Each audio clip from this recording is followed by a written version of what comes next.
సముద్ర తీరమున్న ప్రతి దేశానికి మిస్టరీ వస్తువులు కొట్టుకురావడం సర్వసాధారణంగా జరుగుతూ ఉంటుంది. ఆ మధ్య గోపురం ఆకారంలో ఉన్న ఓ మిస్టరీ వస్తువు ఆస్ట్రేలియన్లోని రిమోట్ బీచ్ కి కొట్టుకురావడం సంచలనం సృష్టించింది. మొదట దానిని చూసి అంతా భయపడి దూరంగా పోయారు. అయితే భారీ భద్రత నడుమ నిపుణులు పరిశీలించి ఇది 20 ఏళ్ల నాటి భారతీయ రాకెట్ కి చెందిన అవశేషమని నిర్ధారించారు. ఇది గత జూలై నెలలో ఆస్ట్రేలియాలో జరిగింది. అంతేకాదు, జపాన్ సముద్ర తీరాలకు సైతం ఇలాంటి వింత వింత వస్తువులు కొట్టుకొస్తున్నాయి. అవేంటో ఎక్కడి నుండి వస్తున్నాయో తెలియక అధికారులు తలలు పట్టుకుంటున్నారు. బొమ్మ ఫోన్లు, కంటైనర్లు, సిగరెట్ లైటర్లు ఇవన్నీ ఎక్కడి నుంచి కొట్టుకొస్తున్నాయి? వాటి కథ ఏంటన్నది అర్థం కావడం లేదు. మెటల్ బాల్స్ నుంచి పిల్లలు ఆడుకునే బొమ్మ ఫోన్లు, పెద్ద పెద్ద కంటైనర్స్ వరకు అనేక వస్తువులు సముద్ర తీరాలకు కొట్టుకుని వస్తూ స్థానికులను ఆశ్చర్యంలో ముంచేస్తున్నాయి. ఆ మధ్య జపాన్లో 1.5 మీటర్ల పొడవు, 5 అంగుళాల వెడల్పులో గుండ్రంగా ఉన్న ఒక బంతి లాంటి వస్తువు హమామత్సు నగరంలోని సముద్ర తీరానికి కొట్టుకొచ్చింది. జపనీయులకు అసలు ఇది ఏంటన్నది తెలియదు. దీన్ని కొంతకాలం భద్రపరిచి తర్వాత డిస్పోజ్ చేస్తామని హమామత్సు నగర అధికారులు చెప్పారు. అసలు ఆ వస్తువు ఏంటి అనే అంశంపై అధికారులు మౌనం పాటించారు. దాంతో తమకు వెంటనే తెలియజేయాలని స్థానిక ప్రజలు ఆందోళనకు దిగారు. నిజానికి బీచ్ లో ఒక వింత వస్తువు ఉన్నట్లు ప్రారంభంలో స్థానిక పోలీసులకు సమాచారం అందింది. అది గాడ్జిలా గుడ్డు అని కొందరు, పడవలు నీటిపై తేలియాడేలా చేసే ఒక నిర్మాణం అని మరికొందరు, అంతరిక్ష వస్తువు అయ్యుండొచ్చని ఇంకొందరు ఊహించుకున్నారు. అయితే అది మెటల్ తో తయారైన వస్తువు. బాంబు నిపుణుల పరీక్షలు చేసి అది పేలుడు పదార్థం కాదని తేల్చారు. గూఢచర్య కోసం వాడే డివైస్ కూడా కాదు. మరసలు ఏంటా వస్తువు అనేది తెలియలేదు. అయితే ఇలా ఓ దేశం మరో దేశంపై నిఘా పెట్టేందుకు ఇలాంటి మిస్టరీ వస్తువులను పంపిస్తూ ఉంటాయని తేలింది. ఆ మధ్య అమెరికా భూభాగం పైకి చైనా నుంచి పెద్ద ఎత్తున గూఢచార బెలూన్స్ వచ్చాయి. ఈ బెలూన్స్ పై చాలా చోట్ల ఆందోళనలు వ్యక్తమయ్యాయి. అయితే సముద్ర తీరాలకు ఇలాంటి గుర్తు తెలియని వస్తువులు కొట్టుకురావడం ఇదేం ఫస్ట్ టైం కాదు. 2019లో థేమ్స్ నది పరివాహక ప్రాంతంలో ఒక పెద్ద వస్తువుని గుర్తించినట్టు లండన్ పోలీసులు తెలిపారు. పేలుడు వస్తువు కాని ఈ బబుల్ కి క్రిస్మస్ బబుల్ అని పోలీసులు పేరు పెట్టారు. సముద్ర తీర ప్రాంతాలకు ఇలాంటి అంతు చిక్కని వస్తువులు చాలానే కొట్టుకుని వస్తూ ఉంటాయి. ఇటీవల కాలంలో ప్రజలను ఆశ్చర్యపరిచేలా ఎన్నో గుర్తు తెలియని వస్తువులు కనిపిస్తున్నాయి.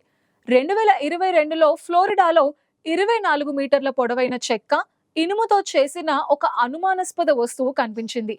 దీని కూడా జనం రకరకాలుగా చెప్పుకున్నారు. ఇది షిప్లు ఆగేందుకు ఉపయోగించేదని కొందరంటే, ప్రమాదానికి గురైన ఓడలో ఒక పార్ట్ అని మరికొందరు ఊహించారు.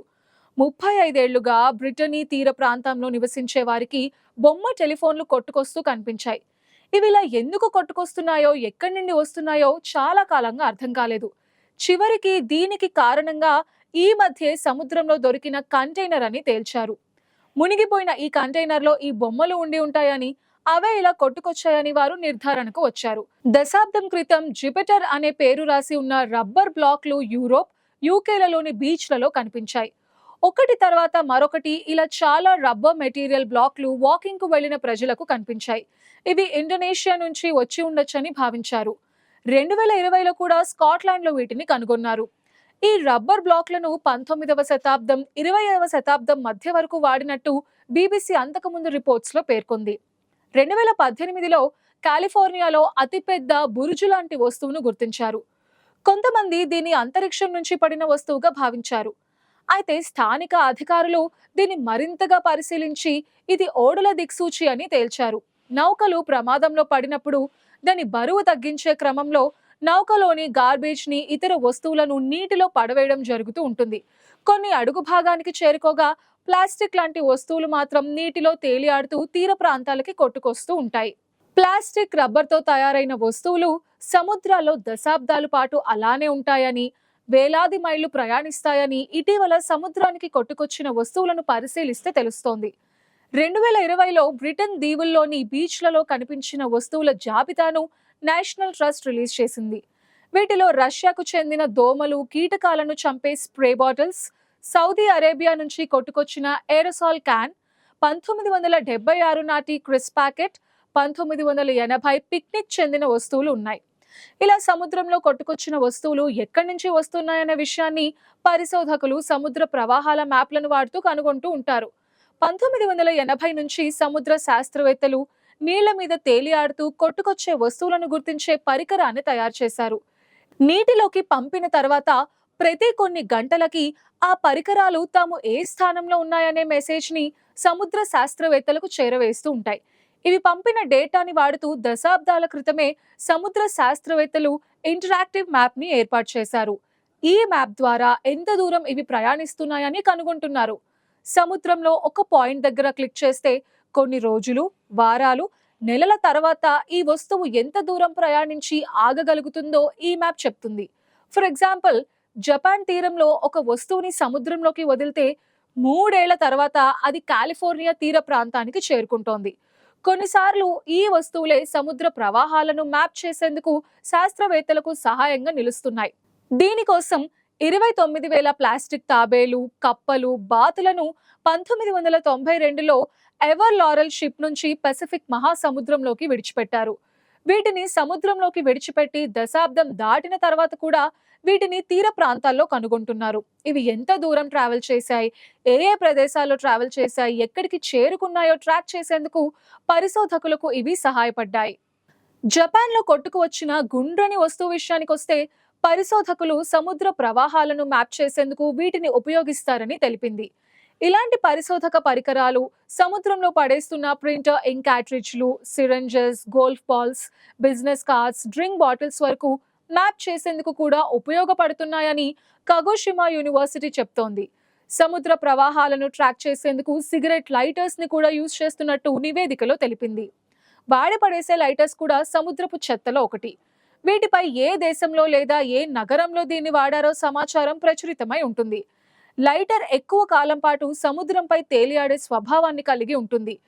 లైటర్స్ ముదురు రంగులో ఉండి చిన్న పరిణామంలో ఉండటం వల్ల వీటిని తేలిగ్గా గుర్తించేందుకు వీలుంటుంది.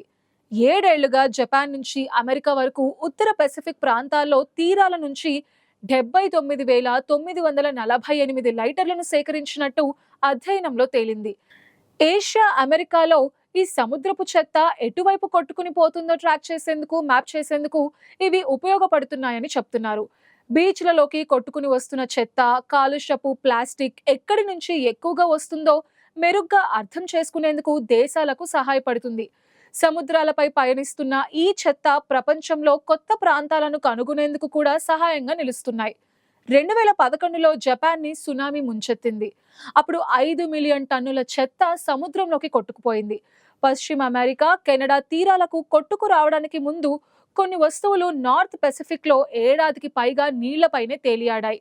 పరిశోధకులు జపాన్ తీర ప్రాంతంలోకి కొట్టుకొచ్చిన వస్తువుల్లో 289 జీవులను గుర్తించి వాటిని అనాలిసిస్ చేశారు.